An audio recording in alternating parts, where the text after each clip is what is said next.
20 ದಿನ ಆಗಿದೆ ಬಂದು. ಹಾಗಾಗಿ ಬಹಳ ನನಗೆ ಒಂದು ಖುಷಿಯಾಗಿದೆ. ಇಷ್ಟು ಒಂದು ಎನರ್ಜಿ, ಇಷ್ಟು ಒಂದು ಹೈ ವೋಲ್ಟೇಜ್ ಪ್ಲೇಸ್ ಅಂತ ಅನಿಸುತ್ತೆ ನೋಡಿದ್ರೆ.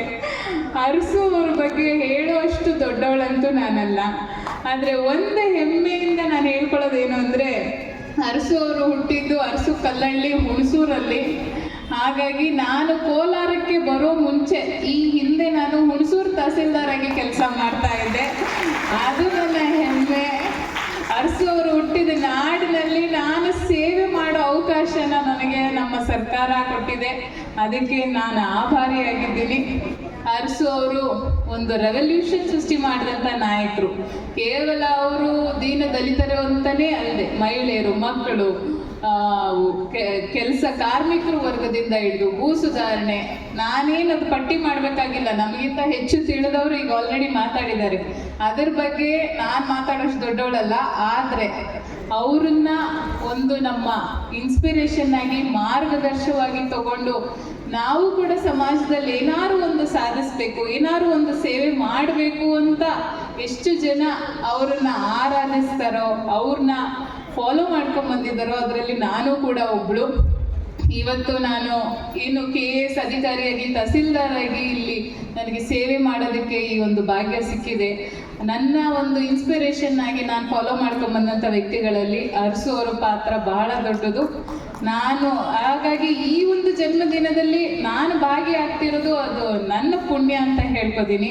ಇಲ್ಲಿ ಸಾಕಷ್ಟು ಮಕ್ಕಳಿದ್ದೀರ, ಇನ್ನು ಸ್ಕೂಲ್ ಹುಡುಗರಿದ್ದಾರೆ, ಕಾಲೇಜ್ ಅವರಿದ್ದಾರೆ, ಡಿಗ್ರಿ ಅವರಿದ್ದಾರೆ. ಎಷ್ಟು ಈ ಪ್ರತಿಭಾ ಪುರಸ್ಕಾರ ಏನಾಯ್ತು ಈಗ 96, 97 ಅಂತಿದ್ರು. ನಾನು ಕೇಳ್ತಿದ್ರೆ ಅಬ್ಬಾ ಅಂತ ತಲೆ ತಿರುಗಿದಂಗೆ ಆಗ್ತಿತ್ತು. ನಾನು ಅಷ್ಟು ಬುದ್ಧಿವಂತ ಏನಲ್ಲ, ನಾನು ಆವ್ರೇಜ್ ಸ್ಟೂಡೆಂಟೇನೆ.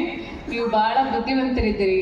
ಆವ್ರೇಜ್ ಇರಲಿ ಅಥವಾ ಮೆರಿಟೋರಿಯಸ್ ಇರಲಿ, ನೀವು ಏನನ್ನೇ ಮಾಡ್ತಾ ಇದ್ರು, ನೀವೇನೇನೇ ಆರಿಸ್ಕೊಳ್ಳಿ, ಡಾಕ್ಟರ್ ಆಗಬೇಕು, ಇಂಜಿನಿಯರೇ ಆಗಬೇಕು ಅಥವಾ ಇನ್ನೊಂದೇ ಆಗಬೇಕು ಅಂತಲ್ಲ. ನೀವು ಕಲೆಯಲ್ಲಿದ್ದೀರಾ, ಡ್ರಾಯಿಂಗಲ್ಲಿದ್ದೀರಾ, ಡ್ಯಾನ್ಸಲ್ಲಿದ್ದೀರಾ, ಸ್ಪೋರ್ಟ್ಸಲ್ಲಿದ್ದೀರಾ, ನಿಮಗೆ ಏನು ಇಡಿಸುತ್ತೆ, ನೀವು ಯಾವುದರಲ್ಲಿ ಅಚೀವ್ ಮಾಡ್ಬೋದು, ನಿಮ್ಗೆ ಯಾವ್ದು ಆಸಕ್ತಿ ಇದೆ ಅದರಲ್ಲಿ ನೀವು 100% ಕೊಟ್ಟು ತೊಡಗಿಸ್ಕೊಂಡ್ರೆ ಖಂಡಿತವಾಗ್ಲೂ ಈ ದೇಶನೇ ಗುರುತಿಸುವಂತಹ ಒಂದು ಪ್ರತಿಭೆಗಳಾಗ್ತೀರಾ, ಒಬ್ಬ ವ್ಯಕ್ತಿ ಆಗ್ತೀರಾ.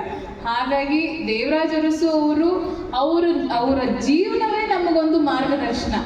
ಅವರ ಸಾಧನೆಗಳನ್ನ ನಾವು ತಗೊಳ್ಳೋದಲ್ಲ, ಅವರು ನಡೆದು ಬಂದಂಥ ಹಾದಿ, ಅವರು ಹೇಗೆ ಅವರ ಜೀವನವನ್ನು ಕಳೆದ್ರು, ನಾವು ಅದನ್ನ ಒಂದು ಅವಲೋಕಿಸಿದ್ರೆ ಅದೇ ನಮಗೊಂದು ಮಾರ್ಗದರ್ಶನ ಕೊಡುತ್ತೆ. ಹಾಗಾಗಿ ಇವತ್ತು ಯಾರ್ಯಾರಿಗೆ ಪ್ರತಿಭಾ ಪುರಸ್ಕಾರ ಆಗಿದೆ ಅವ್ರಿಗೆಲ್ಲರಿಗೂ ಕೂಡ ನನ್ನ ಕಂಗ್ರ್ಯಾಚುಲೇಷನ್ಸ್. ಇಲ್ಲಿ ಬಂದಿರೋ ಪೋಷಕರು ಕೂಡ ಬಹಳ ಹೆಮ್ಮೆಯಿಂದ ಅವ್ರ ಮಕ್ಕಳನ್ನ ನೋಡ್ತಾ ಇದ್ರು, ಸಂಭ್ರಮ ಪಡ್ತಿದ್ರು. ಈ ಒಂದು ಹಬ್ಬದ ವಾತಾವರಣ ಇಡೀ ಜಿಲ್ಲಾಡಳಿತ ಎಲ್ಲವೂ ಸೇರಿ, ನಮ್ಮ ಹಿರಿಯರು ಎಲ್ಲರೂ ಸೇರಿ ನಡೆಸ್ಕೊಂಡಿದ್ದೀರಾ. ಅವ್ರಿಗೂ ಕೂಡ ನನ್ನ ಧನ್ಯವಾದಗಳನ್ನ ಸಲ್ಲಿಸ್ತೀನಿ. ಕೋಲಾರ ಜನತೆಗೆ ನನ್ನ ಧನ್ಯವಾದಗಳನ್ನು ಸಲ್ಲಿಸ್ತೀನಿ. ಮತ್ತೊಮ್ಮೆ ತಮ್ಮೆಲ್ಲರಿಗೂ ಕೂಡ ಜಯಂತಿಯ ಶುಭಾಶಯ.